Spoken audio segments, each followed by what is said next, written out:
part of the Press Play Podcast Network.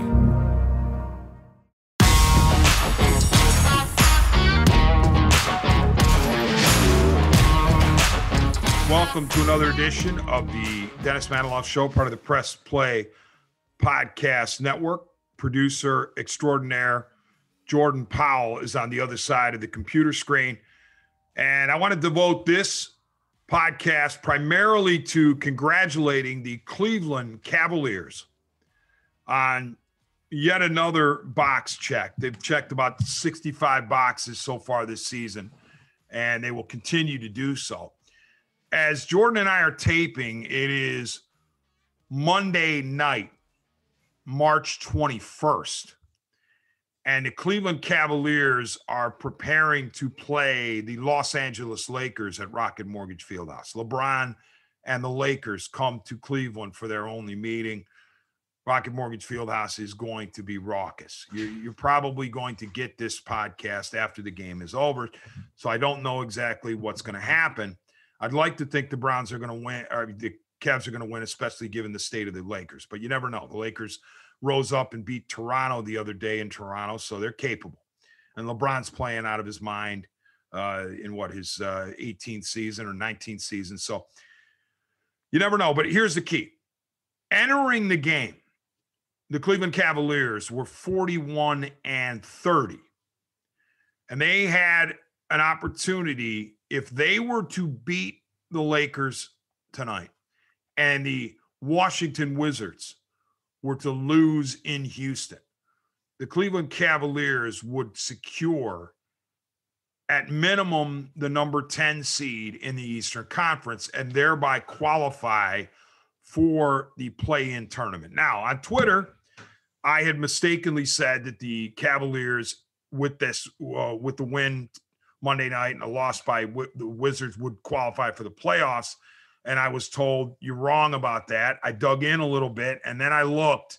And yes, in the NBA language, they do not consider the play-in tournament the playoffs. So I was incorrect and I deleted the tweet and then changed it and rewrote it and wrote a new one. But it still counts as a box checked for the Cavaliers to have at least qualified for the play-in. And even if it didn't happen Monday night, it was going to happen, in the next couple of days. No doubt the Cavaliers do not want to be involved in the play-in tournament, which is seeds 7 to 10 in each conference. They want to remain in the top 6, which is where they are now. They're trying to fend off Toronto and Brooklyn. Cleveland's in the 6 hole, Toronto's in the 7 hole, and Brooklyn's in the 8 hole. So you want to escape that play-in. It's not really a celebration. It certainly won't be a celebration for this team next year if they continue with the play-in tournament. But the point about this season and how important it is just to get into the play-in is the fact that the previous 3 seasons, post-LeBron 2.0, the record, I'm pretty sure, if memory serves, was 60-159. Last year, 22-50. So the third season of the rebuild looked like the Cavs were spinning their wheels going nowhere. From season 3 to season 4, the turnaround has been epic. And the Cavaliers have buried the rebuild, and now they are contending. They put the rebuild in a box and dumped it in Lake Erie. And now they get to, now they're contending, and they presumably will contend for many years to come with this young core. So I totally understand that getting into the play-in is no big deal for a Milwaukee Bucks or a Philadelphia 76ers or, the Warriors were in the play-in last year, but, the Warriors when they're healthy, can't say it about the Lakers either because they're scrambling just to get into the play-in. But other quality teams, the Boston Celtics, who are red hot right now, the Miami Heat, it's no big deal. They don't strive to get into the play-in, just to get into the play-in. And neither do the Cavs, but given this state of their development since LeBron left the second time, this is something to cherish. And it's something to congratulate the Cavaliers about, because just the other day, when they won their 41st game, that was another box that was checked. They beat the Pistons in Cleveland, and by getting to 41 victories, they assured themselves of no worse than a 500 record. You say, well, what's the big deal there? The big deal is a Cavaliers team that did not have LeBron James. Previous 500 or better season, 1997-98. I mean, think about that. The previous non-LeBron James Cavaliers team that finished at least 500 was 1997-98. And the Cavs have accomplished that this season. So they just keep checking the boxes. It's a beautiful story. It's a wonderful story. It's fun. It's innocent, because next year there's going to be pressure on the Cavs to build on what they've done this year. This is that rare year in the NFL or NBA, that rare season in the NBA where everything is good, everything's optimistic, everything's feel good, everything's positive, because the Cavs came from the depths. It won't be like this next season. So that's why I'm enjoying this season so much. And the operative word is fun with this team. And I cannot say enough about the job that ownership, led by Dan Gilbert, of course, and then the front office with Kobe Altman, the now general manager, Mike Gansey. But we know Altman made the majority of the moves for this season's club when he was GM. And the coaching staff with J.B. Bickerstaff at the helm. And then, of course, the players. What a job this team has done this year. It'd be one thing if Kobe Altman's plan played out with 100% health.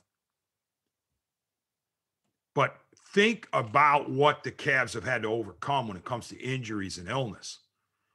I mean, right off the rip, pretty much. Colin Sexton done for the season. Ricky Rubio tears up his knee. He's done for the season and then got traded. Jared Allen has been out of the lineup because of illness and injury. Lauri Markkanen's been out of the lineup because of illness and injury. Darius Garland has battled through back problems. There have been other guys who have been down for various reasons. I mean, this team just continues to persevere and overcome and find ways to win with whoever's available. They don't make excuses. Yeah, they've had, stinkers, but every season, every team in every season of any sport has stinkers pretty much, especially in the NBA when you play 82. You're going to have clunkers. You're going to have schedule losses. You're going to have, tired legs, or you're going to have completely depleted lineups, like G League caliber lineups. But the Cavs have kept the bad performances really to a minimum, and they figured out ways to win. They've rallied. They've had stirring comebacks. The home court advantage, you can feel it. You can hear it when you're watching on TV or listening on the radio, as I have. And then when, I've been to one game this year, and it was incredibly loud. But Rocket Mortgage Fieldhouse, the crowd has been sensational. So everything is positive, and all the energy is just coursing through that organization. And quite honestly, the organization deserves it. And it's been a real joy to watch, and I can't wait to see what lies ahead. First, the Cavs are going to, lock up a minimum play-in tournament. And then I believe they're going to hang on to the 6th seed. It certainly helps that they have the tiebreaker over the Toronto Raptors. I think the Brooklyn Nets are just a bit too far behind, and thank goodness for the New York City vaccine mandate that's kept Kyrie from playing home games at Barclays. But I think the Cavs will have enough to hold off Toronto and get in the top 6 and therefore qualify for the playoffs without having to go through the play-in tournament. But I cannot wait. As soon as we're done with this podcast, I'll of course be watching Cavs v. Lakers. When we return on the other side of the upcoming break, some quick notes on the Cleveland Guardians.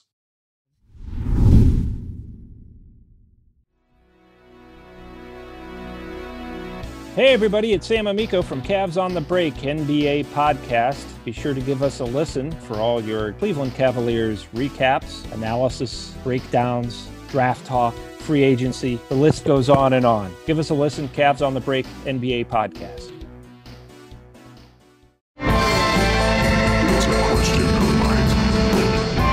Hey everyone, I'm Holly Wetzel. And I'm Jeremy Powell. And we are your hosts of The Orange is Oranger, a Cleveland Browns podcast on the Press Play Podcast Network. We give you all the dog pound coverage that you'll need each week to get you ready for kickoff and beyond. Don't miss our breakdowns of each week's matchups, game recaps, and any and all news out of Berea to feed your Browns appetite. As we all know, Holly, dogs got to eat. That's right, Jeremy. Hit that subscribe button and never miss an episode of The Orange is Oranger Browns podcast on the Press Play Podcast Network. The R&R podcast going to be rocking and rolling with you because football season is underway. College, Ohio State, the Power Fives, the MAC, the Browns. Michael Regai, are you ready to rock and roll with some football? Kenny, I've been ready. This is our time of year. This is what R&R is all about. We're going to be with you every week. Kenny just said it. Browns, NFL, Ohio State centric. So you got to stay with us all fall and winter long here on R&R.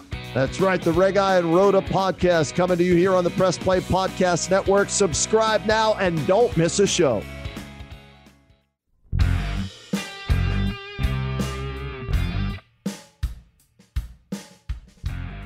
Hey, I'm Jason. And I'm Gary, and we love ball cards. And if you love ball cards too, good news. You just found your new favorite podcast.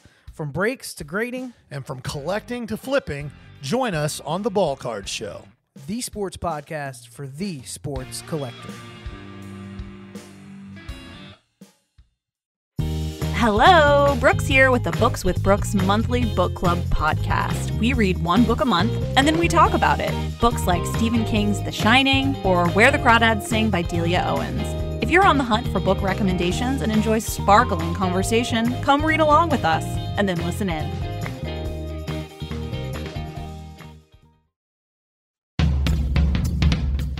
Hello, this is Don Mike Mendoza, the host of the Producing While Asian podcast.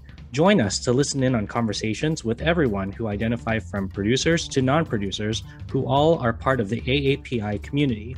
There's all that and more on the Producing While Asian podcast here on the Press Play Podcast Network. Welcome back to the Dennis Manoloff Show, part of the Press Play Podcast Network. Started the show talking about how the Cavaliers are just ripping and snorting and how happy I am as a lifelong Cavaliers fan with what they have done in season 4 post LeBron 2.0, 41-30 entering Monday night's game against the Lakers in Cleveland. Unfortunately, we wrapped this show with a little bit of a down note, and the down note pertains to the Cleveland Guardians. Now, the Guardians have not even played a game, but they're getting negative press. They're getting negative coverage. And why? Because they have done virtually nothing in the offseason.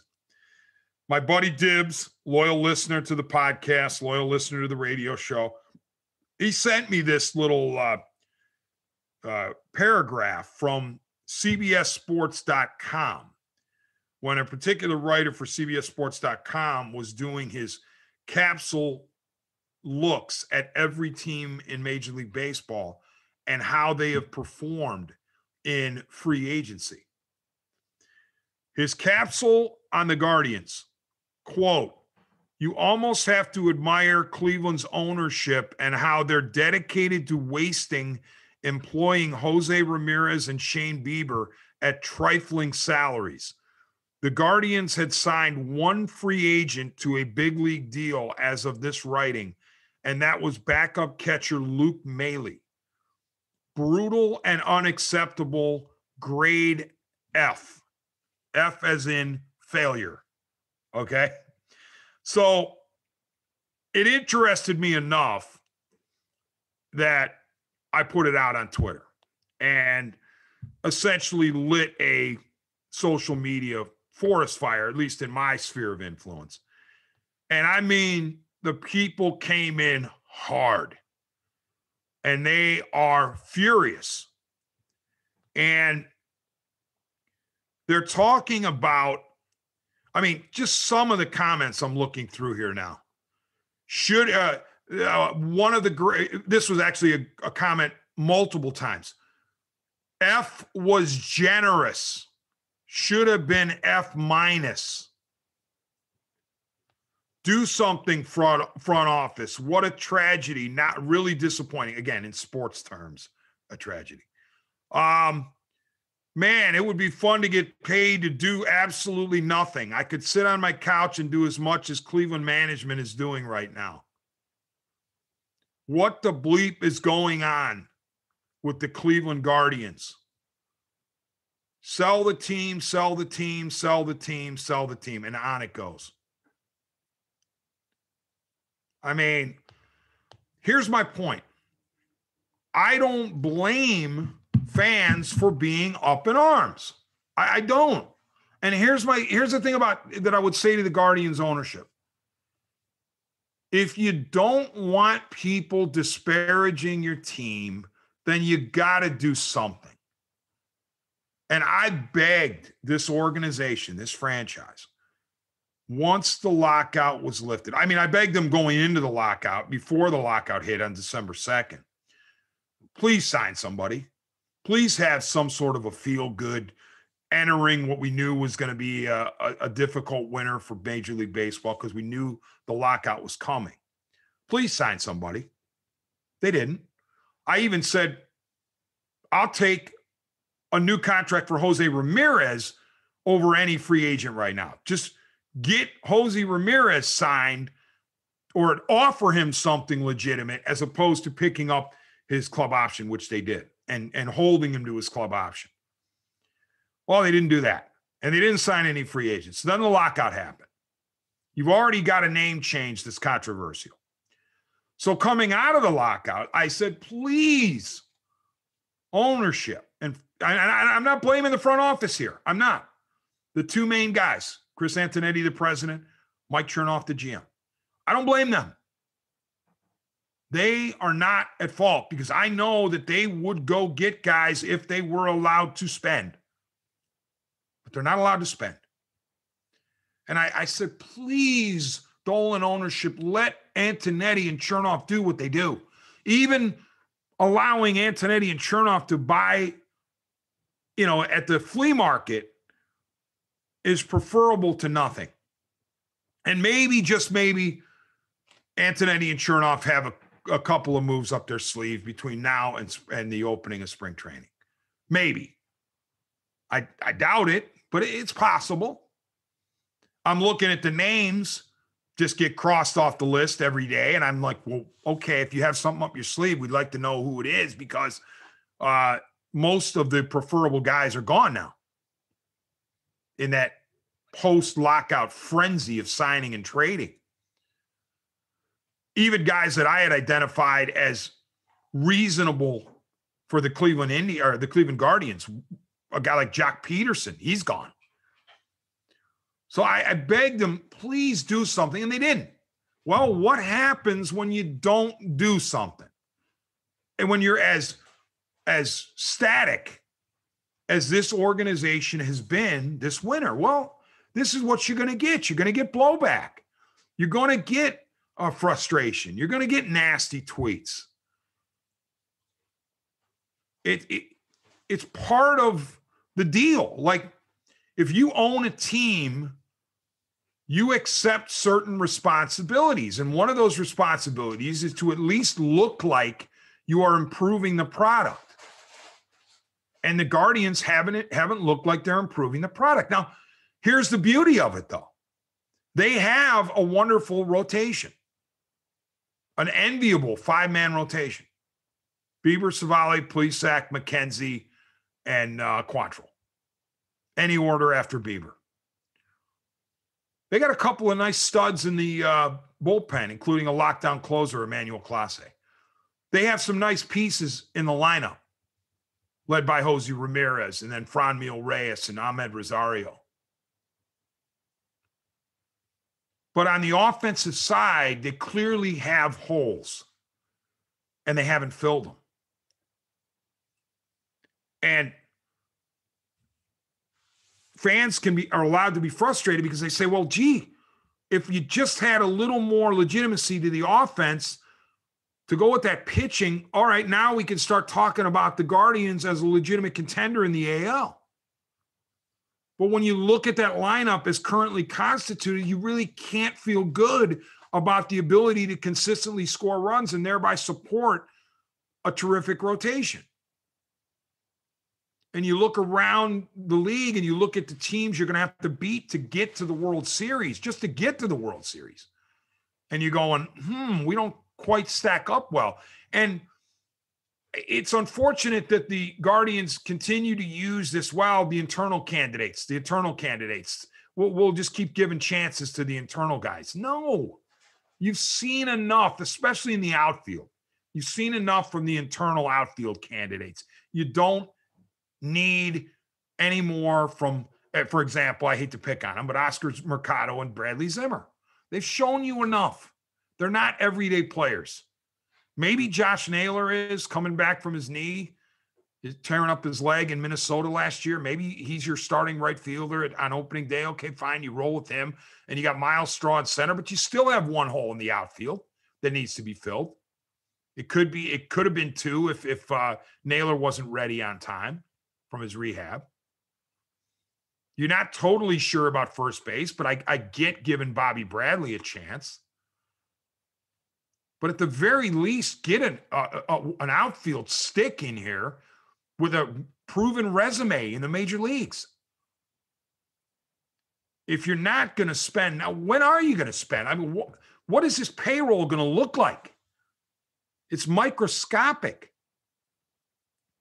And yet you want people to show up to your ballpark and spend all that money that it takes to go to a game and support the new name change from Indians to Guardians. You want all that done, but you're not showing the fans that you're worthy of their money when you're not putting any money into your payroll to begin with.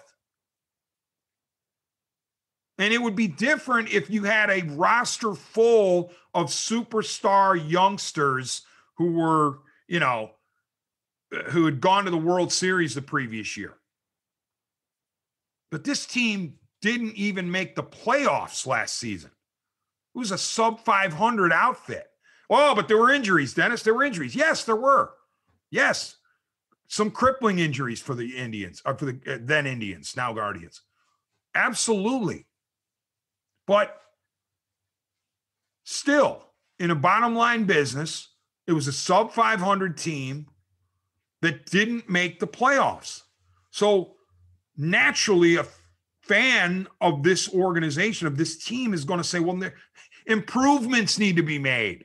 No. We're just going to hope that our internal candidates finally blossom. Come on.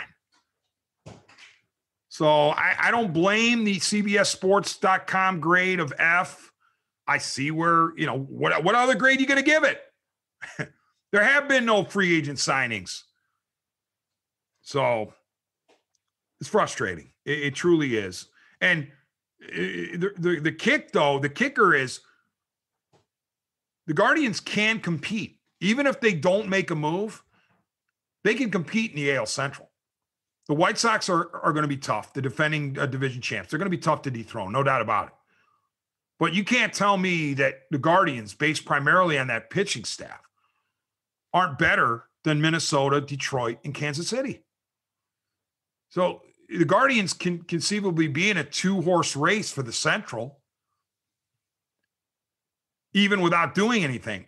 It pains me to say that because I feel like that takes some of the onus off the ownership to improve the roster. Well, you know what? We can hang with the White Sox perhaps, given our pitching, and we don't have to add salary to it. And maybe we can sneak into the playoffs, and then anything goes once you get to the playoffs. Well, you know what? Unfortunately, that's true because the Guardians reside in a really mediocre to bad division on balance, where I would submit two teams are still rebuilding, the Royals and the Twins. Excuse me, the Royals and the Tigers. One of them, the Twins, is kind of in the middle. And the other two, the White Sox and Indians, are supposedly contending. The White Sox, of course they are, but the Guardians aren't rebuilding. So what other choice do you have there? Anyway, sorry to have to end this particular pod on that down note. All right, thank you very much for listening, and I really appreciate your taking the time, especially Jordan Powell for producing. Talk to everybody soon.